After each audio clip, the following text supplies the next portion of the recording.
माझं नाव जाधव शुभम, एक्झाम तर्फे मी तुमचं सगळ्यांचं स्वागत करतो. तर बऱ्याचदा काय होतं की आपण ग्रॅज्युएशनच्या फायनल इयरला किंवा थर्ड इयरला असताना आपल्याला माहीत नसतं की डिग्रीनंतर पुढं काय करायचं आहे, किंवा डिप्लोमाला असताना डिप्लोमानंतर पुढं काय करायचं हे बऱ्याचदा आपल्याला माहीत नसतं आणि आपल्याला असं कोणी गायडन्स पण सांगत नाही बऱ्याचदा.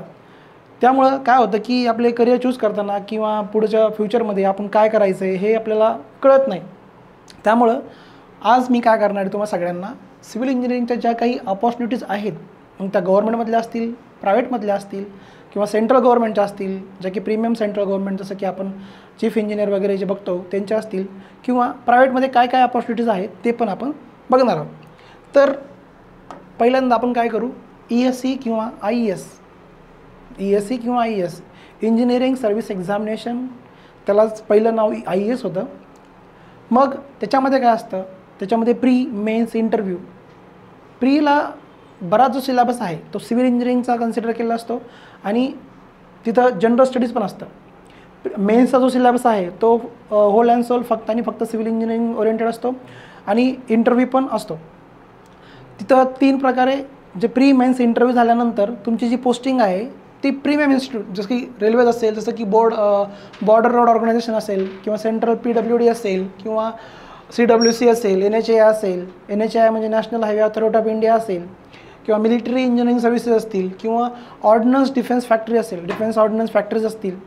इथे तुमची डायरेक्ट मॅनेजरियल पोस्टला तुमची रिक्रुटमेंट होत असते. पण या सिलेबसचा जो आपण या एक्झामचा जर विचार केला तर या एक्झामची जी डिफिकल्टी लेवल आहे ती नो डाऊट ती खूपच म्हणजे अशी जास्त लेवलला आहे. कारण प्रीचा जो सिलेबस आहे त्याच्यामध्ये जो जनरल स्टडीज जो पार्ट आहे तो खूपच वास्ट सिलेबस आहे आणि आपण त्याचा जर अभ्यास आतापासून सुरू केला तर आपण नक्कीच पहिल्या प्रयत्नात आपण यश मिळू शकतो. त्यानंतर येतं स्टेट गव्हर्नमेंट. तर स्टेट गव्हर्नमेंट काय करतं, त्यांच्या डिपार्टमेंटला, स्टेट गव्हर्नमेंटमध्ये आपल्या डिपार्टमेंट असं जसं की PWD असेल, WRD असेल, WCD असेल. याच्यामध्ये काय असतं, आपले दोन, आता सपोज आपण जर कन्सिडर केलं की PWD डिपार्टमेंट असेल, PWD हे खूपच प्रीमियम डिपार्टमेंट आहे. PWD डिपार्टमेंट जर असेल तर PWDमध्ये 3 प्रकारच्या पोस्ट असतात MPSC थ्रू. एक असतं AEE, दुसरं असतं AE1 असिस्टंट इंजिनियर, तिसरं असतं AE2 assistant engineer grade B. PWDमध्ये असिस्टंट एक्झिक्युटिव्ह इंजिनियर, सहाय्यक कार्यकारी अभियंता, त्यानंतर असिस्टंट इंजिनियर, त्यानंतर असिस्टंट इंजिनियर ग्रेड B या 3 पोस्टसाठी रिक्रुटमेंट होते. ज्यावेळेस MPSC रिक्रुटमेंट करते त्यावेळी काय असतं, WRD, PWD, WCD हे एकत्र एक्झाम असते त्यांची आणि एकाच एक्झाम म्हणजे MPSC एक्झाम एक सिंगल एक्झाम असते आणि सिंगल एक्झाममधून या सगळ्या पोस्ट भरल्या जातात. पण आणि यासाठी मेन क्रायटेरिया जो आहे तो आहे डिग्री. तुमची स्थापत्य अभियांत्रिकी डिग्री पूर्ण पाहिजे, तिथं डिप्लोमा इलिजिबल नाही आहे. जसं की पुन्हा आला WRD, JEE, जेवढ्या काही JEE लेवलच्या पोस्ट असतील, मग त्या PWDत असतील, WRDत असतील, WCDमध्ये असतील, जेवढ्या काही JEE लेवलच्या पोस्ट असतील त्या पोस्टसाठी डिप्लोमा इलिजिबल आहे. MPSCमध्ये काय, डिग्रीमध्ये ज्यावेळेस आपण MPSC ज्यावेळेस कंडक्ट करत एक्झाम त्यावेळेस ती 3 स्टेजमध्ये असते, प्री मेन्स इंटरव्ह्यू. प्रीचा सिलेबस जो असतो तो साधारणतः कॉमन असतो, कॉमन टू ऑल. मेन्स जी असते ती फक्त आणि फक्त सिव्हिल इंजिनिअरिंग ओरिएंटेड असते आणि इंटरव्ह्यू तो पण होतो. आणि डिप्लोमा लेवलला सरळ सेवा एक्झाम असते, एकच एक्झाम असते. ह्याच्यात पॅटर्न असतो 60-40, 60% सिव्हिल इंजिनिअरिंग आणि 40% जे असतं ते असतं GS, मराठी, इंग्लिश, त्यानंतर ॲप्टिट्यूड, करंट अफेअर या कन्सिडर केलं जातं 40%मध्ये. आणि ह्या एक्झामची फ्रिक्वेन्सी जी आहे ती दर वर्षाला किंवा 2 वर्षाला एक्झाम होत असते. तसंच MPSC पण दर वर्षाला किंवा 2 वर्षाला होत असते. आपण अदर राज्यातल्या PSCला पण अप्लाय करू शकतो. आणि तिथं त्यानंतर येतं MSCB असेल, MIDC, महाजनको असेल, महाट्रान्सको असेल, महाडिस्कॉम असेल. या ज्या काही एक्झाम आहेत तर आपण काय कधी म्हणजे महाजनको आणि महाट्रान्सको, महाडिस्कॉम यासाठी डिग्री प्लस डिप्लोमा एलिजिबल असतो. तर MSCBतल्या ज्या काही ज्युनियर इंजिनियर, MIDCतल्या ज्या काही ज्युनियर इंजिनियर ज्या पोस्ट असतील त्यासाठी फक्त आणि फक्त डिप्लोमा एलिजिबल असतो. त्यानंतर टाउन प्लॅनिंगची जी एक्झाम आहे, टाउन प्लॅनिंगची जी एक्झाम आहे, टाउन प्लॅनिंग कोण कंडक्ट करतं? ते MPSC कंडक्ट करतं टाउन प्लॅनिंग एक्झाम. नगर रचना, यालाच नगर रचना म्हणतो. बऱ्याच लोकांना हे माहीत नसेल. नगर रचना म्हणजे आपण ज्यावेळेस कॉलेजला असतो त्यावेळेस आपल्याला माहीत नसतं टाउन प्लॅनिंगच्या पण वॅकन्सीज असतात. 2018 साली त्याची वॅकन्सीज आली होती. त्यात ATP असेल, TP असेल, टाउन प्लॅनिंग असिस्टंट असेल किंवा असिस्टंट टाउन प्लॅनर असेल. ह्या 2 प्रकारच्या पोस्टसाठी टाउन प्लॅनिंग एक्झाम कंडक्ट करते. तिथं प्री आणि मेन्स 2 एक्झाम असतात. एक्झाम आणि इंटरव्ह्यू असतो फक्त. त्यानंतर नगरपालिका, नगर परिषद, जिल्हा परिषद ह्या त्यांच्या डिपार्टमेंटला त्यांच्या रिक्रुटमेंटनुसार, सपोज जर ज्युनियर इंजिनियर असेल तर 2019 साली ज्यावेळी जिल्हा परिषदेची ॲड आली होती तिथं डिग्री अलाउड होतं. पण काही जिल्हा परिषदेला फक्त आणि फक्त डिप्लोमा एलिजिबल असतो. त्यानंतर नगरपालिका, नगर परिषदेच्या जे नगरपालिकेमध्ये पण वॅकन्सी असतात जिथं की डिग्री प्लस डिप्लोमा, नगरपालिकामध्ये डिग्री प्लस डिप्लोमा दोन्ही एलिजिबल असतात. त्यानंतर इथं पब्लिक हेल्थ डिपार्टमेंट, इथं पण ज्युनियर इंजिनियरची पोस्टिंग असते. त्यानंतर इथं म्युन्सिपाल्टीज, डिफरंट म्युन्सिपाल्टी जसं की BMC असेल, PMC असेल, PCMC असेल, तिथं ज्युनियर इंजिनियर प्लस सब इंजिनियरच्या ज्या वॅकन्सीज असतात त्यांची एक्झाम, त्यांची रिक्रुटमेंट जी आहे ते एक्झाम थ्रू केली जाते. ज्युनियर इंजिनियरसाठी जो क्रायटेरिया आहे तो डिप्लोमा इन सिव्हिल इंजिनिअरिंग आहे आणि सब इंजिनियरसाठी जो क्रायटेरिया आहे त्यासाठी डिग्री कंपल्सरी. सब इंजिनियरच्या क्रायटेरियासाठी डिग्री कंपल्सरी आहे. 2019ला जी एक्झाम झाली होती BMC सब इंजिनियरची एक्झाम झाली होती त्याच्यामध्ये 100 मार्क्सचा पेपर होता. त्यामध्ये 60% जे होतं ते सिव्हिल इंजिनिअरिंग ओरिएंटेड सिलेबस होता आणि जो 40% सिलेबस होता त्याच्यामध्ये IBPSनं कंडक्ट केली होती. त्यामुळे रिझनिंग ॲप्टिट्यूडची लेवल खूपच चांगली होती आणि त्याच्यामध्ये मराठी येतं. त्यानंतर मराठी असेल किंवा व्याकरणातला भाग असेल, GS GK असेल. त्यानंतर म्हणजे जेवढ्या काही एक्झाम कंडक्ट करतात म्युन्सिपाल्टी त्यांची एक्झाम कंडक्ट करतात. जसं की ज्युनियर इंजिनियरसाठी सांगितलं तुम्हाला इथं डिप्लोमा असेल. इथे पण सेम पॅटर्न आहे, 60% 40%. त्यानंतर निर्माण सहाय्यक असेल जे की पंचायत अंडर येतं. सिडको त्याची वेगळी एक्झाम कंडक्ट करून रिक्रुटमेंट करतं. त्यानंतर आता आपण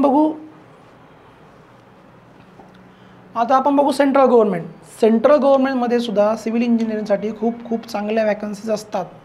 जसं की आता मेन सांगतो, SSC असतील, स्टाफ सिलेक्शन कमिशन. दरवर्षी SSCची एक्झाम होते. याच्यात प्री आणि मेन्स असतं.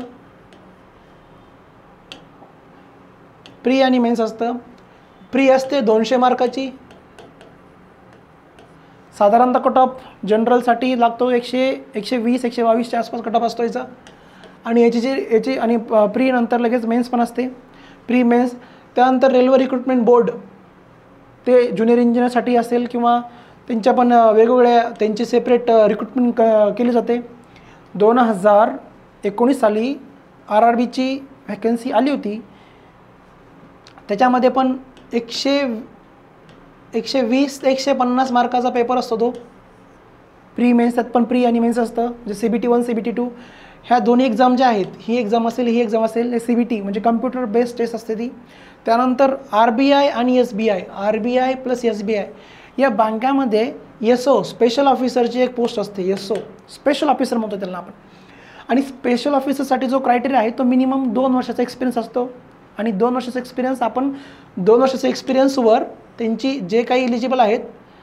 आणि RBI SBI आपण म्हणत असाल की एक्सपिरियन्स आपण फेक देऊ शकतो, पण नाही. 2 इयर्ससाठी जो एक्सपिरियन्स आहे ते कन्सिडर करतात आणि त्या एक्सपिरियन्सवर आपली एक्झाम कंडक्ट केली जाते आणि त्या एक्झाम तो त्यांची रिक्रुटमेंट होते. त्यानंतर DMRC असेल, दिल्ली मेट्रो रेल कॉर्पोरेशन असेल. त्यानंतर MMRDA, त्यानंतर PMRDA जसं की Mumbai metropolitan region development authority असेल किंवा पुणे असेल, यांची सेपरेट एक्झाम कंडक्ट केली जाते. आणि यांची फ्रिक्वेन्सी थोडी कमीच आहे, बट अपॉर्च्युनिटी इथं पण आहे आपल्याला सिव्हिलसाठी. त्यानंतर NEERI निरी असेल, निरीमध्ये पण आपल्याला रिसर्चमध्ये जर कोणाला इंटरेस्ट असेल तर आपण जाऊ शकतो, त्यांची वेगळी एक्झाम असते.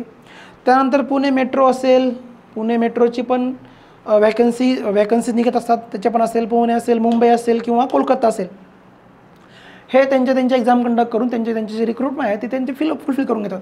त्यानंतर इस्रो आलं, DRDO आलं. कधी कधी काय होतं, इस्रो DRDO जे आहे ते त्यांची सेपरेट एक्झाम कंडक्ट करतात, किंवा त्यांना जर एक्झाम कंडक्ट करायचं नसेल तर ते डायरेक्ट गेट थ्रू रिक्रुटमेंट करतात. ज्यावेळेस गेट थ्रू रिक्रुटमेंट करतात त्यावेळेस रँक जो आहे आपला, किंवा जो टॉपचे जे मुलं असतात, जास्त करून त्यासाठी रँक तुमचा मिनिमम 500च्या आत पाहिजे. मिनिममच्या म्हणजे 1 ते 500च्या आत पाहिजे रँक. त्यावेळेस तुम्ही इथं डायरेक्ट तुमचं सिलेक्शन होऊ शकतं. मग ते इस्रो असेल, DRDO असेल. त्यानंतर पुढचं जे आहे ते आहे गेट. आपण मला सांगितल्याप्रमाणे, तुम्हाला जसं सांगितलं की मी गेट थ्रू रिक्रुटमेंट होते यांची. गेट ही एक्झाम खूपच अशी याच्यातून बऱ्याचशा ज्या ऑपॉर्च्युनिटीज आहेत त्या आपण विचारात घेऊ. पहिली आहे ती PG म्हणजे तुम्हाला जर MTech करायचं असेल तर तुम्ही करू शकता. लाईक NITs असतील, IIT असतील, निकमार असेल, बिट्स असेल. तुम्ही NIT, IIT किंवा PG कोर्ससाठी केले तर तुम्हाला स्टायपन सुरू होतं, जे की मिनिमम 12,500 असतं. 12,500 स्टायपन तुम्हाला भेटू शकतं. त्यानंतर MS करू शकता तुम्ही फॉरेनमध्ये जाऊन. किंवा आता PhD इंटिग्रेटेड कोर्सेस आहेत काही, म्हणजे MTech प्लस PhD, जे की 5 वर्षाचे कोर्स असतात. ते जास्त करून 5 इयर्सचा कोर्स असतो तो इंटिग्रेटेड कोर्स. आणि जर का आपला रँक खूपच चांगला असेल तर आपली रिक्रुटमेंट ही डायरेक्ट पब्लिक सेक्टर अंडरटेकिंगमध्ये होऊ शकते. जसं तुम्हाला मग सांगितल्याप्रमाणे तुमचा रँक हा चांगला पाहिजे, 1000च्या आत किंवा 500च्या आत असेल तर मग चान्सेस जास्त असतात लागायचे. मग पब्लिक सेक्टर अंडरटेकिंगमध्ये येतात महारत्न, मिनिरत्न, नवरत्न, हे त्यात कन्सिडर केलं जातं. त्यानंतर येतं IOCL, म्हणजे PSUजमध्ये आहेत IOCL. म्हणजे मी काही ठराविक घेतलेले आहेत जे की खूप चांगल्या दर्जाच्या PSUज आहेत, त्यांना मी कन्सिडर केलं आहे. IOCL असेल, भेल असेल, कोल इंडिया असेल, किंवा राईट्स असेल, किंवा हॉल असेल, किंवा EIL असेल. EIL म्हणजे इंजिनियर्स इंडिया लिमिटेड असेल, किंवा एअरपोर्ट ऑथॉरिटी ऑफ इंडिया असेल. एअरपोर्ट ऑथॉरिटी ऑफ इंडियामध्ये पण खूप चांगल्या प्रकारच्या वॅकन्सी सिव्हिल इंजिनियरसाठी आहेत. त्यानंतर NHAI असेल. NHAI पण खूप चांगलं डिपार्टमेंट आहे. जर का तिथं आपण गेट थ्रू लागलो तर आपल्याला खूप, म्हणजे हे PSUज असे आहेत की तर पॅकेज जे आहे तुमचं ते मिनिमम तुमची जी सॅलरी आहे ती 80K ते 1 लाखपर्यंत असू शकते. ते त्यांच्या डिपार्टमेंटवर डिपेंड करतं. अशा खूप साऱ्या PSUज आहेत. मग आता आपण ज्यावेळेस गव्हर्नमेंटचा विचार करतो त्यावेळेस आपल्याला आधी ठरवायला पाहिजे की आपल्याला प्रायव्हेट करायचं की गव्हर्नमेंट करायचं आहे. कारण गव्हर्नमेंटला वेळ लागतो, कारण की काही गोष्टी असतात ती कन्सिडर आपण केलं पाहिजेत. जसं की आता कोरोना आहे, कोरोना महामारी आहे. त्यानंतर जसं की प्रायव्हेट सेक्टर आहे. आता आपण प्रायव्हेट सेक्टर कन्सिडर करू. प्रायव्हेटमध्ये पण खूप साऱ्या ऑपॉर्च्युनिटीज आहेत. आपल्याला जर प्रायव्हेट सेक्टर चूज करायचं असेल तर मेन म्हणजे काय असतं, सुरुवात ज्यावेळेस आपण कुठूनही करतो, स्ट्रगल कुठेही असतं. ते जर प्रायव्हेट जर का आपण सुरू करणार असो तर मग काय असतं, पहिले 1 ते 2 वर्ष आपल्याला एक्सपिरियन्स गेन करण्यासाठी कुठंतरी कमी पैशावर काम करावं लागतं, जे की बरेच मुलं तयार नसतात. त्यानंतर जर का आपल्याला एक्सपिरियन्स चांगला गेन झाला तर आपण प्रायव्हेट कन्सल्टन्सी सुरू करू शकतो. त्यानंतर प्रायव्हेट कॉन्ट्रॅक्टरशिप करू शकतो. 1.5 कोटीपर्यंतचे आपल्याला कामं भेटू शकतात. लायसन काढलं 1 वर्षाला तर, म्हणजे ॲज अ सिव्हिल इंजिनियरला 1.5 कोटी आहे, आणि डिप्लोमासाठी 75 लाखापर्यंत त्यांना कामं भेटू शकतात. त्यानंतर डिझाईन इंजिनियर, म्हणजे ह्याचाच पार्ट आहे डिझाईन इंजिनियर. जर का तुम्ही सॉफ्टवेअर कोर्सेस केले असतील काही, जसं की सिव्हिलमध्ये खूप सारे सॉफ्टवेअर कोर्सेस आहेत, जसं की 3ds मॅथ्स असेल किंवा रिविट आर्किटेक्चर असेल. हे 2 जे सॉफ्टवेअर आहेत ते सिव्हिलमध्ये, जो सिव्हिलचा जो आपण प्लॅन काढतो, प्लॅन कशात काढतो आपण, ऑटोकॅडमध्ये प्लॅन काढून त्याचं 3D व्ह्यू बनवतो. ह्याच्यात पण म्हणजे आपण जर का आपल्याला खूपच आपण हँडी असू, म्हणजे आपल्याला जर का लगेच काढता येत असेल प्लॅन वगैरे, तर खूप जास्त वेळ लागत नाही. 2 ते 3 तासामध्ये आपण चांगलं काम करू शकतो. त्यानंतर StatPro असेल, हे ॲनालिसिस सॉफ्टवेअर आहे. त्यानंतर क्वांटम GIS असेल. आता क्वांटम GIS सॉफ्टवेअर जे आहे ते बऱ्याच मुलांसाठी नवीन असेल, तर थोडक्यात मी एक ओव्हरव्ह्यू सांगतो. क्वांटम GIS म्हणजे काय, याच्या अंतर्गत आपण एक सिव्हिलचं एक काम सांगू थोडक्यात तुम्हाला मी. सपोज जर एखादा एरिया आपल्याला काढायचा आहे, फाइंड आउट इरेग्युलर शेपचा एरिया काढायचा आहे, तर त्याच्या वेगवेगळ्या पद्धती आहेत. पण जर क्वांटम GIS सॉफ्टवेअर असेल तर आपण गुगल अर्थ ते सॉफ्टवेअर अजून एक आहे, याच्याच कॉम्प्लिमेंटरी सॉफ्टवेअर आहे ते. गुगल अर्थ सॉफ्टवेअरवरून आपण काय करतो, त्याच्या एरियाची आपल्याला एरिया काढायचा आहे, जो भाग आहे त्याचा जो एरिया काढायचा आहे त्याचा आपण एक पिक्चर घेतो गुगल अर्थवरून, आणि त्या पिक्चरला आपण काय करतो QGIS मध्ये त्याचा एरिया काढतो. आता एक कुठं कामी येतं माहिती आहे का, ज्यावेळेस एखादा आपण हायवे बांधतो, NH असेल किंवा SS असेल, स्टेट हायवे असेल किंवा नॅशनल हायवे असतील, ज्यावेळेस हे 2 हायवे असतील त्यावेळेस काय होतं, बऱ्याच शेतकऱ्यांची जमीन जाते हायवेमध्ये. मग कोणाची जमीन किती गेली कशावरून काढतो आपण, मोस्टली हे सॉफ्टवेअर यूज करून काढत असतो. त्यानंतर येतं साईट इंजिनियर. साईट इंजिनियरमध्ये पण खूप चांगला स्कोप आहे. सुरुवातीचे काही वर्ष आपल्याला थोडा त्रास होतो, पण एकदा का माणसाला सवय झाली की बरोबर करतं ते साईट इंजिनिअरिंगचे काम. आणि त्याच्यात पण लवकर म्हणजे प्रोजेक्ट मॅनेजर किंवा असं तिथं पण खूप जास्त स्कोप, म्हणजे याचा स्कोप आहे चांगल्या प्रकारे. त्यानंतर क्वालिटी इंजिनियर. ज्यावेळी एखादं मटेरियल आपण, जसं की RMC प्लांट असेल, RMC plant ready mix concrete माहीत असेल, RMC प्लांटवर आपण एखादं काय करतो, आपल्याला क्वालिटी चेक करायची असते कॉन्क्रीटची. मग कॉन्क्रीटची क्वालिटी चेक करायला कोण असतो, क्वालिटी इंजिनियर, जो की सिव्हिल इंजिनियर असतो प्रॉपरली. त्यानंतर estimation and costing engineer. Estimation and costing engineer जे आहेत सध्याच्या घडीला त्यांची खूप जास्त डिमांड आहे मार्केटमध्ये. आणि जर का तुम्ही सुरुवातीला खूप जास्त मन लावून काम केलं याच्यामध्ये, तर एक्सेल शीट बनवणं, एस्टिमेशन कॉस्टिंगचे एक्सेल शीट बनवणं किंवा लागणारं मटेरियल काढून देणं, त्याच्यात पण खूप आहे. क्वांटिटी सर्वेइंग आहे, बऱ्याच गोष्टी याच्यात कन्सिडर होता आपण. आणि असे वेगवेगळे कोर्सेस पण, असे खूप जास्त कोर्सेस आहेत जे की आपण केल्यानंतर आपल्याला सिव्हिल इंजिनिअरिंगमध्ये हे जे फील्ड आहे ते खूप वास्ट फील्ड आहे. याच्यात बऱ्याच गोष्टी आहेत ज्या की आपल्याला माहितीच नाही आहे. थर्ड इयर आणि लास्ट इयरच्या मुलांसाठी स्पेशली मी सांगू इच्छितो की तुम्हाला जर का प्रायव्हेटमध्ये जर करायचं असेल तर तुम्ही हे फील्ड चूज करू शकता, की नाहीतर बाकी आपले गव्हर्नमेंटची तयारी जर करायची असेल तर तुम्ही तेही करू शकता. नाहीतर मग आपले असेल गेट तर आपण सांगितलं, गेट पण चांगली एक्झाम आहे. त्याची तयारी करायची असेल तर तुम्ही आत्तापासून थर्ड इयर आणि लास्ट इयर एलिजिबल असता गेटसाठी. त्यानंतर सेंट्रल गव्हर्नमेंटच्या एक्झाम असतात, तर CSS आपण जसं सांगितलं, ज्या बऱ्याच एक्झाम आहेत तेवढ्या एक्झाम कंडक्ट होतं, सेंट्रल गव्हर्नमेंट करतं. आणि खूप चांगलं पॅकेज असतं इथं मिनिमम पॅकेज जे आहे ते 40 ते 60K पर्यंत पॅकेज भेटू शकतं आपल्याला. आणि तसंच आपल्या स्टेट गव्हर्नमेंटमध्ये पण आहे. ज्युनियर इंजिनियरसाठी पण खूप चांगल्या वॅकन्सीज असतात आपल्या स्टेट गव्हर्नमेंटमध्ये. त्यानंतर म्हणजे डिप्लोमासाठी स्पेशली हे एक अपॉर्च्युनिटी चांगली असते की डायरेक्ट डिप्लोमा करून डिग्रीला न जाता डायरेक्ट आपण एक्झामची तयारी करू शकतो. आणि पहिल्या प्रयत्नात किंवा आपण एखादा जॉब घेऊन नंतर UG म्हणजे जसं की ग्रॅज्युएशन कोर्स करू शकतो, BE करू शकतो, BTech करू शकतो. ते डिप्लोमासाठी आहे. डिग्रीचे जे मुलं आहेत त्यांच्यासाठी एक ऑप्शन आहे, तो म्हणजे MPSC जे आहे. MPSC म्हणजे MES, महाराष्ट्र इंजिनिअरिंग सर्व्हिसेस जे कंडक्ट करते, MPSC अंडर कंडक्ट होतं, ते आपण करू शकतो. आणि बाकी नगर परिषद, जिल्हा परिषद, त्यानंतर नगरपालिका असतील, टाउन प्लॅनिंग असतील, इथं पण आपल्या डिग्रीसाठी किंवा डिप्लोमासाठी खूप जास्त वॅकन्सीज असतात. आणि गेट IAS पण आपण जसं सांगितलं, IAS थ्रू आपण जसं की सांगितलं की प्रीमियम इन्स्टिट्यूट आहे. प्रीमियम जॉब्स आहेत, ते खूप जास्त चांगल्या प्रतीचे जॉब आहेत. तिथं पण खूप जास्त आपलं स्कोप आहे सिव्हिल इंजिनिअरसाठी. Okay, thank you.